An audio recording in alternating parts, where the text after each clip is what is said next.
Good afternoon.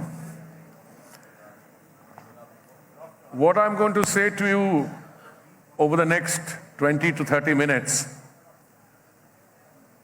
is, in my view, something that I would describe as the anatomy of a crisis. When we face difficult situations in our lives, when countries face those situations, you end up using words like disruption, which in the English language may have a nuance, but I think that doesn't capture the enormity of the challenge which people have to face. If you're driving at 110 kilometers and you find a boulder in the center of the road, that's a crisis for you. You have to navigate it around it. Now, I think what this first slide intends to convey is that after 1973, this development, Russia, Ukraine, I'm choosing not to use any political descriptions, whether it was an whether it was an attack or the military invasion, whatever, I'm leaving all that out. I'm talking about the hard facts. It created a disruption, or in my view, a crisis which is equal to the 1973 crisis. Why is the 1973 date important? I was still in the university. I was on the teaching faculty of a Delhi University college. Price of crude went up globally from $1 to $3, 3 times increase. What happened in 2022, February? Just to give you a background, we can go to the next slide. Roughly, the world consumes about 100 million barrels of crude oil in a day. Russia, at that point of time, was producing 11 to 13 million barrels.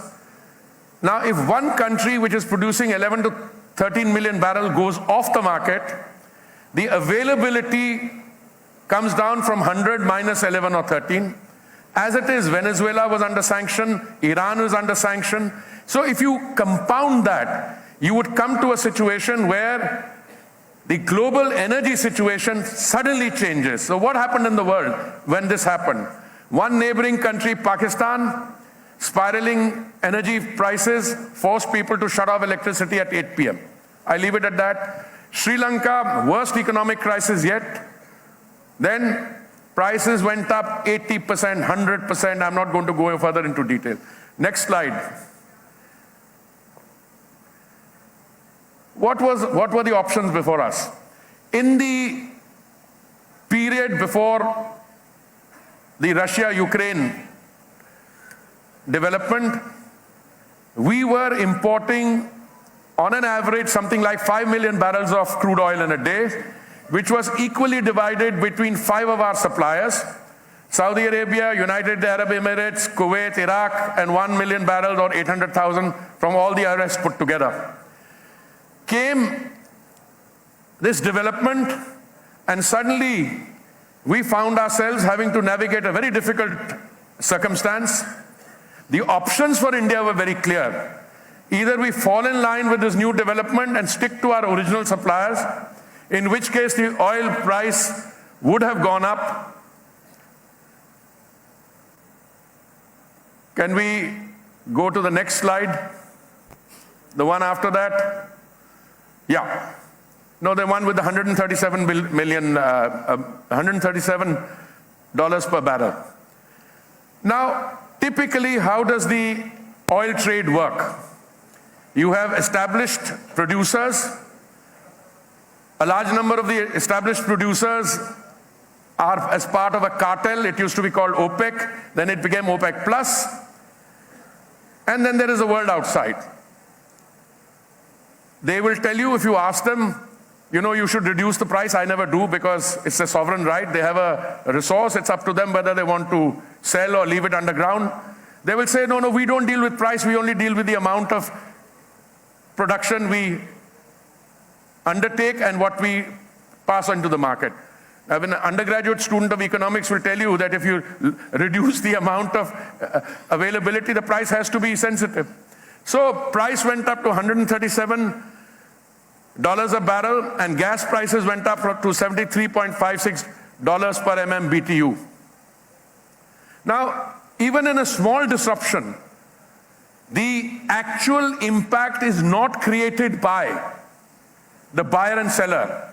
There is something called, where is that paper trade?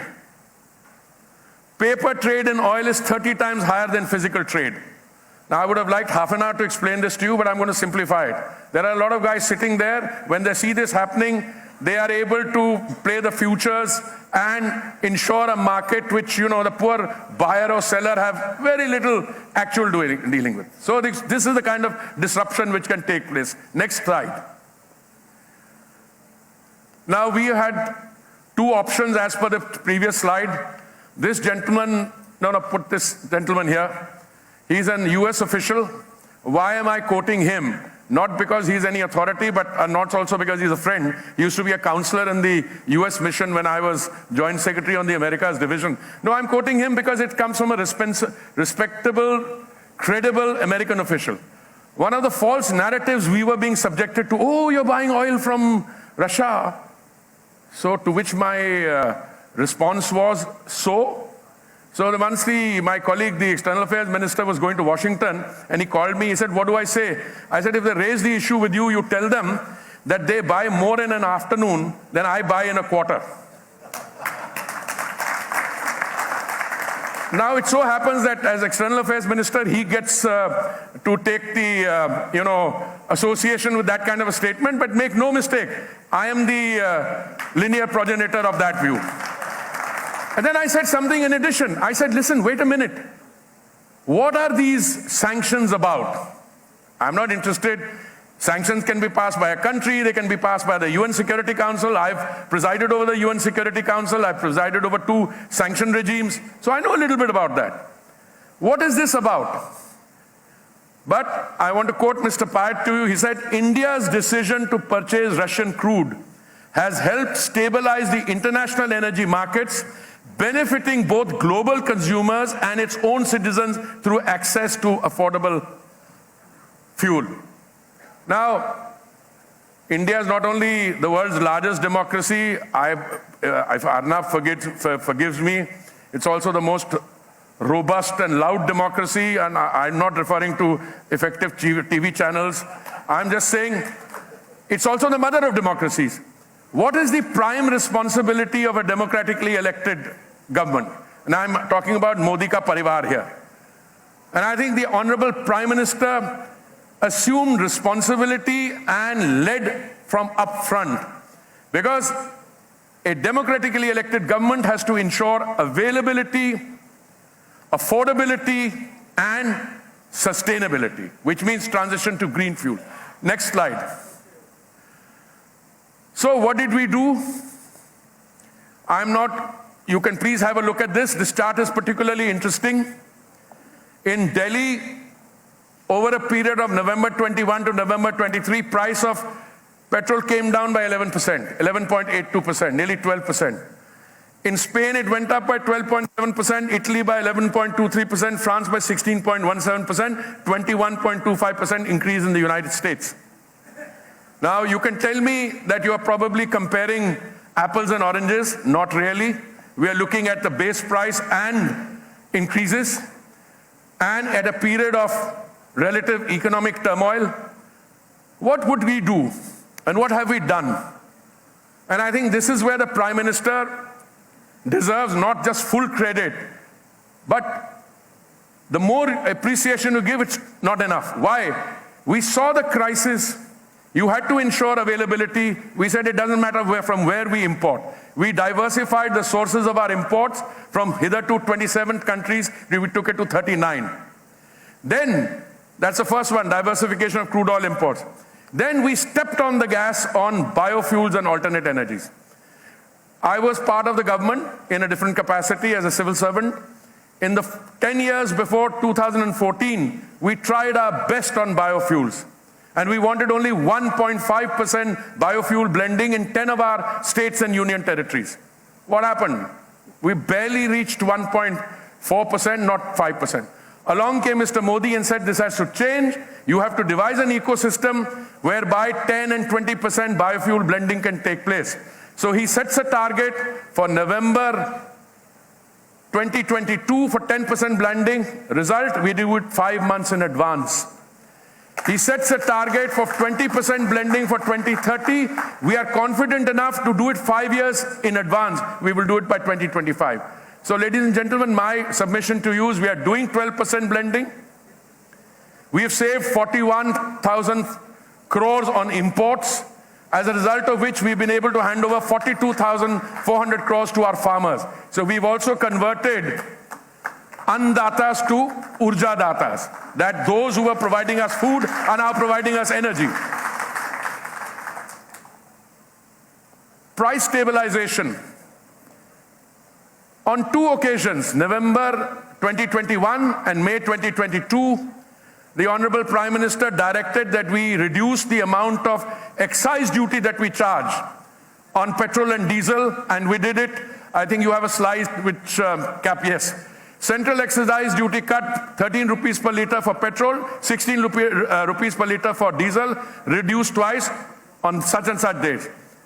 Revenue foregone 2.2 lakh crores. But that was compounded by the BJP state-ruled states also reducing their VAT. Result, India's petrol and diesel prices were amongst the lowest in the world. What was the impact of that? The impact is, if you compare a BJP-ruled state and a non-BJP-ruled state, at that point of time, Lucknow and Bangalore, a difference of rupees 5.37 per litre. And nobody fills a tank with just 1 litre. You fill it with 30 or 40. You see the price impact there. Similarly, Guwahati and Kolkata, Panaji and Amravati, Lucknow and Amravati, this is diesel. So these are self-explanatory. Please move on. I just want to come back to the slide where, I'll come to the neighborhood in a minute.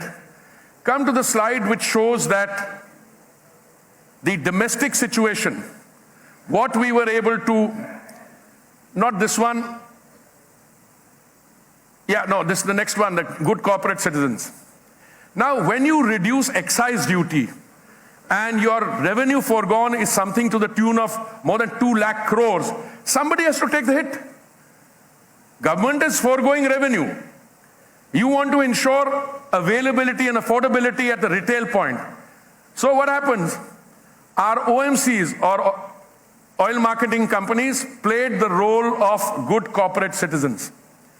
They could have said, we are answerable to our shareholder, we are answerable to our boards, and we will not. No, they came forward and said, we will maintain the price line, which meant that they took under recoveries both in petrol and diesel. Yes, they incurred losses. Yes, they incurred losses. In the case of gas, I think they incurred a loss of 28,000 crores. When the situation improved, we stepped in, told the finance ministry, got government approval to reimburse them about 22,000 crores out of the 28,000 they had lost. They didn't crib, they went along. On petrol, I think they lost about 30,000 crores. And we said, no, you said marketing decision, etc. But he said, we'll help you. We'll help you because we will provide you equity so that, your revenues are sustained. So that operational profitability. Now I just want to tell you one story. He is fast forwarded because I think, when I became petroleum and natural gas minister, actually I should be called the energy transition minister, but I don't know. Let's leave it at the terminology. BPCL was up for what you call disinvestment. That's when I ever heard the word divestment. Also, I have my learned friends that tell you we also use the word privatization, etc. And I think what that tells you, BPCL has achieved 75% of the anticipated disinvestment proceeds with a mere 9 months of a single year. In other words, if you were to sell it at 30,000 crores or something, the profit in the first one, profit after tax, is nearly 22,500 crores in 9 months. See the change. Now somebody asks me, people are very happy. They want to think, oh, the market ke karan hua. Show them the slide, the market slide also. So when I'm asked, and I have no humility in pointing this out because the credit goes to these guys, saying, yeah, the market has risen, that's what they have risen. Hey, wait a minute. Market has risen where? 39%. Whereas BPCL risen 43%, GAIL 70%, HPCL 72%, ONGC 125%, IOCL 153%, EIL 189%, and Oil India 215%. So other than the market, somebody must have done something right. And I tell you, I'm very happy. I'm very happy to say I had nothing to do with it. But at least the oil marketing companies give them credit. So when I use the word, when I use the word good corporate citizen, that is what good corporate citizenry is all about, with a helpful secretary and a helpful minister. Let's go forward. Now, biofuels, I'll skip. Two decisions which we took, I think, bear some mention. One is that the previous period, by the previous period, you know, in calendars you have before Christ, and I'm not going into that. I'm not going. One thing that Modi ji's government has been characterized by is absolutely bold decision making. Let me give it to you in a nutshell. Total amount of sedimentary basin we have is about 3.5 million square kilometers. When I became minister, I said, hey, what's the point of having a sedimentary basin if you can't get to the sediment in the basin? Sorry, I just play with words. Now, what we did was, thanks to the Prime Minister and very bold decision making, 1 million square kilometers of that sedimentary basin, which was a no-go area, has been opened up for investment. And what you're seeing today as a result is that new finds there. Now you'll see the story unfold. So that's the one. Recently, I was with the previous one. I was with the Prime Minister in Begusarai, and this last one was one of the projects there, because 35 kilometers, I think, off the coast of Kakinada in Andhra Pradesh, we found oil, which was found earlier, and that, what is it called, an FPSU? It was ready, the fully loaded ship was ready to take off. Now, it had been loaded, we were waiting for the Prime Minister to have an event, and he flagged it off. Now, what I want you to note is, at a time when we've got massive import dependence, this facility will produce 40 to 50,000 barrels of oil in a day, as early as the next 2 months. It will also produce gas from there. So this is going to increase our domestic production by 7%, just this facility. Now I want to go to biofuels. I've already done, but I just want to give you one comment. What does SAF mean? SAF means sustainable aviation fuel. Now, as you know, some time ago, I had flagged a flight from Pune to Delhi, I think it was Air Asia, which used 1% sustainable aviation fuel. The world itself knows that as we go forward, not only because of ICAO in the International Civil Aviation Organization, but otherwise, we will have to go into sustainable aviation fuel. But if the European Union mandates a 5% blend, which it is likely to do, there are only 2 countries in the world, I submit, where sustainable aviation fuel in that quantity can be produced. One is Brazil and the other is India. So I went to Pune. It was 30 degrees Celsius, and I'd come back from minus 18 degrees in Davos the previous day. So the climate change impact apart, I went to a place where they actually inaugurated a sustainable aviation fuel pilot project. I've given you a flavor of this. I want to now go to green hydrogen for a minute.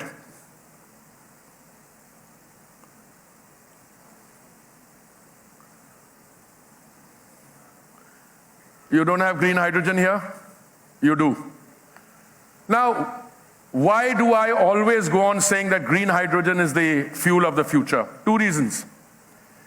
Because green hydrogen typically requires an ability to produce clean, green solar energy at competitive prices, and it requires electrolyzers. We have demonstrated that you can bring down the cost of clean solar energy from 25 cents a unit to 3 cents a unit. Then you need an electrolyzer. I'm going to fast forward this. During the India Energy Week in Bengaluru in February, the Honorable Prime Minister visited a stall put up by BPCL where a domestically produced electrolyzer was available, which cost 30% less than any imported ones. This is the kind of innovation which is taking place in our country. Gas, I want to come to a previous slide where we'll talk about gas. Now, one of the, let me simplify this. There are two kinds of gas that we are dealing with here. I know there are many other kinds of gases, but they're outside our purview this afternoon. The two I'm dealing with is the gas, liquefied petroleum gas, which comes in a cylinder, which is made kache tel se, crude oil. And then there is the natural gas. LPG is one thing we have had. It started in the 50s. Today, 60 years later, in 2014, we only had 14 crore cylinders connections in the country. Today, the Prime Minister's policies have led that 14 crores to become 32 crores. We introduced an Ujjwala scheme for our economically weaker sections, and we've already done more than 10 crore connections under Ujjwala. So that is affordable cooking gas, so that our sisters go away from, fossil fuels, from coal, wet wood, etc., kerosene in the kitchen. But you also have natural gas.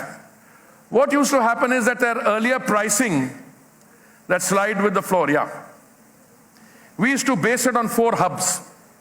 And there used to be a 1-year time lag between the determination and the price. So we stopped that immediately, put in a 15-day period, removed the hubs, tied it to the Indian crude basket, introduced a floor and a ceiling. And today, suddenly, the natural gas prices are down. This is the kind of innovation that the Modi... See, when we talk of Modi ka parivar, it is ultimately that parivar which is the beneficiary of this thing. I mean, to some of my King Kong friends developing these highly successful people, gas prices probably will not matter. But believe me, to the common man, it did. When he went for the Ayodhya Ram temple consecration, he visited the home of a beneficiary of Ujjwala, Meera Manji. And this was a household which had been a beneficiary of some scheme. They got Ujjwala on then, and also some of the other scheme. That is where it matters the most. Okay, fast forward now. I think I'll need to... Next. I want to come for a minute to some of these. Compressed biogas, we are making very impressive strides. I think I'm going tomorrow for an inauguration of a plant in Gorakhpur. My oil marketing companies, we are very proud of them. 100 plants they're setting up in UP itself. Another 100 are already set up, but we have to scale this up. Because compressed biogas is something that we have available in plenty. It's only a question of operationalizing those plants. Electric vehicles, I don't need to tell you, it's a story open in every press. Every manufacturer is bringing in newer models of electric vehicles. The debate is whether it's electric vehicles with fossil fuels or electric vehicles with ethanol. My view is, give it a little time, it'll be electric vehicles with ethanol. Fossil fuels, I've already told you, net zero, I'll come in a minute. I want to spend a minute on the Global Biofuels Alliance. Today, if there is any form of clean energy which lends itself to implementation on a large scale, I think it's global biofuels. I have an industry in Pune, which has an industry group, which has already set up 1,000 biofuels plants in 100 countries. And all the biofuels plants running in our country, including the 2G1, are indigenous manufacture. Except the 3G1, which uses waste gases from a refinery in order to be able to, that is an American technology, but all the rest is domestic. So I was telling my friend who's now dealing with climate change, etc., that actually that is the place to go to. Countries in Africa, Latin America, they should emulate the example of countries like Brazil, which have great successes in biofuels. And I think biofuels, the story has just started. When we go into sustainable aviation fuels, we'll go through. But just a word on green hydrogen, because I skipped it. Why will green hydrogen succeed in India? Because you need an environment where there is local demand, local production, and local consumption. And India satisfies that along with countries like China and the United States. Fast forward. Well, I think it's pretty clear that our rate of energy consumption is about 3 times the global average, which is a sign that the economy is firing on all 6 cylinders, which is also a sign that the economy, when energy consumption reduces, you are sure that something is going wrong. That's the case of the world's second largest economy, where there's suddenly plateauing demand or reduction of demand. And finally, how much money do you need? Well, we are taking the mix of gas in our energy mix from 6% to 15%. It will require something like $66 billion in the next 5 years or less, and believe me, it's happening. And we set up an India Energy Week, which we had the second edition in Goa. A standalone campus is being created there. It'll be one of the world's best conference tourism sites. It's a 250-acre plot. This year we only used 18,000 square meters. Next one, which we have after the next one is in Delhi, the one after that in 26 will be I think something like 75,000. It's already a global event and it's going to grow bigger as we go along. Okay? We will become the refining hub of the world. Why? We've already got 252 million metric tons per annum. We are taking it to 310 metric tons per annum soon, and the Prime Minister talks about 450. I've always been advised to slow down. Will you reach so many of refineries? Yes, we will. Because I think all the world's refineries will not be operational. There'll just be 3 or 4 refining hubs in the world, and India will be one of them. Next is thank you very much. Friends, you are all aware of the India Stack. You are all aware of how our Prime Minister has democratized technology by creating a structure in a public-private partnership where the big tech and the startups, large enterprises and the small entrepreneurs, the rich and the haves, and the low income and the have-nots, they all have access to the same level of technology that we should all aspire for. That kind of inclusive thing was possible because of the India Stack, and this stack is growing day by day. I'll come to the conceptual point. How this concept was created. We have seen in many countries, some big tech companies, they monopolize technology. We have also seen another geography where the government does everything. This is a very unique case in India because of our Prime Minister's clear thinking process that neither should we leave our destiny in the hands of a few big tech, nor should government be present everywhere. We should try to create a public-private partnership. So this example you have seen in multiple things, multiple times, but I want to explain the thought process behind it. This platform of UPI has been created by public investment through a public company. To this join the banks, digital identity, about 50 million merchants, hundreds and thousands of startups, e-commerce companies, enterprises, and about 43 crore people, 437 million users today have already joined it. You see the structure. In this structure, anybody can start a payment company today. You want to start a payment company, you can start it today. Because of this structure, the cost of a transaction has come down from about $10 to a few cents.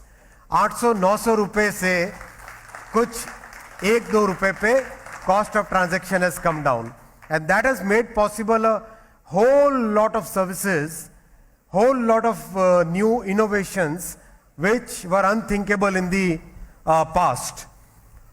And the spread is amazing. Everywhere, wherever you see the technology, the use of Digital India Stack, the DPI is today practically every part of the country. Now I'll come to a point how this combination, how this Digital India Stack is today providing multiple solutions. I'll come to the digital credit.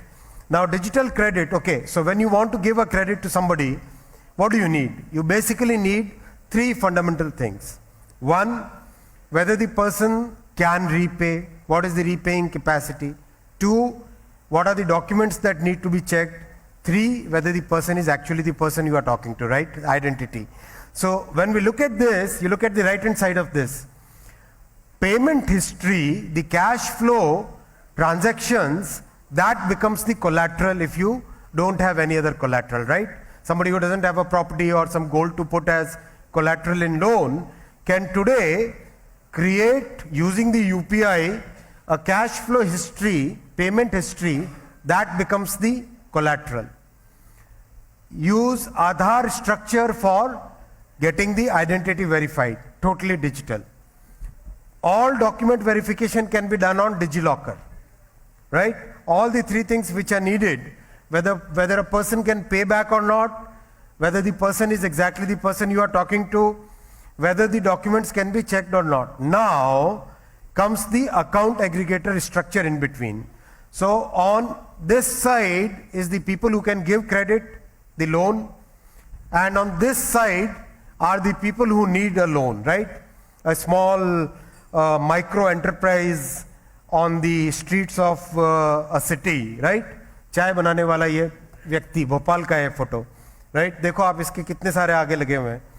ये तो मेरे ख्याल से किसी बड़े America के store में जाओगे तो जैसे दिखता था ना कि वीजा का एक लगेगा, मास्टर का एक लगेगा फोटो, वैसा ही यहाँ पे you can see very clearly there are so many multiple QR codes, Paytm का भी, फोन पे का भी, भीम का भी, सबका. That's the power, right? So the account aggregator basically intermediates between the people who need loan and the people who can provide loan. And the fundamental structure is what is the payment history. So UPI gives that, verification is done online, and in a very, very privacy protected method, people who need $10 loan for 3 days are today getting the same access to credit that a big industrialist would be needing $100 million ka loan. So today, because of our Prime Minister's clear focus on democratizing technology, the big industrialist and the small micro entrepreneur, they are equal today. That's the beauty of this structure. And the world over, people are looking at this as the most inclusive example of digital technology. Most inclusive example of digital technology. I'll go to the next point, which is our future, which is where we need to really put our focus and make sure that our future is secured. About semiconductors. Very interesting. The world is today noticing this. June 23, our Prime Minister signs the agreement with the US President for a company called Micron to set up their plant in India. June 20, just mark the dates. Mark the dates. June 23 is when the agreement gets signed and the proposal gets approved. September 23 is when the groundbreaking happens. How many days? Less than 100 days. Less than 100 days. And would you believe this is the level of construction in December 23? That's the pace at which Prime Minister Modi ji's Sankalp for Vikasit Bharat is working. On ground, right? This is real data, real pictures on ground, complete plant. Close to 5,000 people are working to construct it at a rapid pace, torrid pace. And today people are giving examples of many other geographies. Announcement is, okay, after 2 years, 3 years, maybe, somewhere the construction will start. No, not in India. And in India, announcement happens, within 100 days, construction also starts. I'll talk a little bit about chip designing, chip architecture, the whole value chain, how our Prime Minister has given us a clear mandate that don't look at simply setting up a fab, don't look at simply setting up a plant. Think of the entire value chain and think of a 20-year roadmap. Then only we'll be able to do justice to our country's talent and to our future. We have close to 3 lakh design engineers. So building upon this, manufacturing is the next logical way. So I'll talk a little bit about how chips are made. So this is sand, right? This sand is molten to make silicon ingots.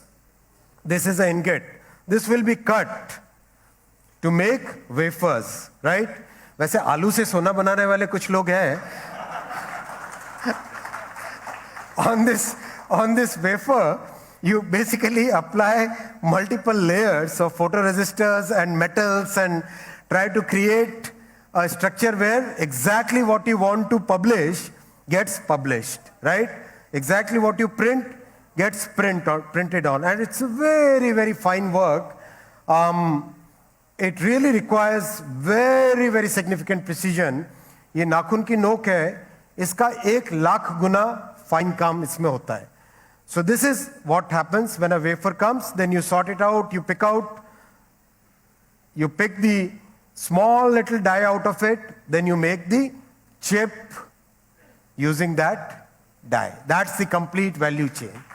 And that goes into multiple things, practically everything that we use, right? This becomes the circuit which goes into chips, which goes into practically everything that we manufacture. Now, our focus is, our Prime Minister's clear vision is, we must create this entire value chain in India.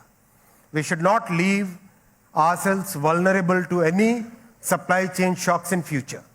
So, from getting the ingot done, from getting the wafer manufactured, to getting the wafer fab done, to getting the entire operation in a proper mechanism, and getting the final chip done, we are working on practically every aspect of this value chain, right? And today, because of the recent approvals by Prime Minister Modi ji, today we have the complete value chain from chip design to chip fabrication to getting the ATMP done so that it can be converted into a usable module which goes into practically everything, right? So when we look at this, the design, fab, ATMP, below that we are looking at augmenting our talent pool. We are a talent nation. We are a nation which has practically designed every complex chip in the world, but for somebody else. Now is the time when we should design our own products. From being a back office, now we are transitioning to becoming a product nation. From being a GCC, we are now transitioning into having our own products, our own IPR, our own contribution to the world as complete chipset. Along with comes the entire supply ecosystem, which is close to 16,000 items go into making a chip. I was looking at the periodic table. Science wale kaun hai yahan pe? Quite a few, right? Periodic table. Sare ke sare elements are used in this. Practically every element, maybe some of them maybe not used, but practically every other element is used in chip making. And this goes into everything that you see here requires a semiconductor, right? This guy would be needing something like 30,000 chips, right? Vande Bharat. This would be looking at something like 3,000 or 4,000 chips. That's the magnitude of semiconductor requirement. We are very fortunate to have a very visionary Prime Minister who has given us a clear mandate of using technology. I gave these 3 examples today to share with you where we are today, what we are thinking in the coming days. In Prime Minister Modi ji's 3rd term, India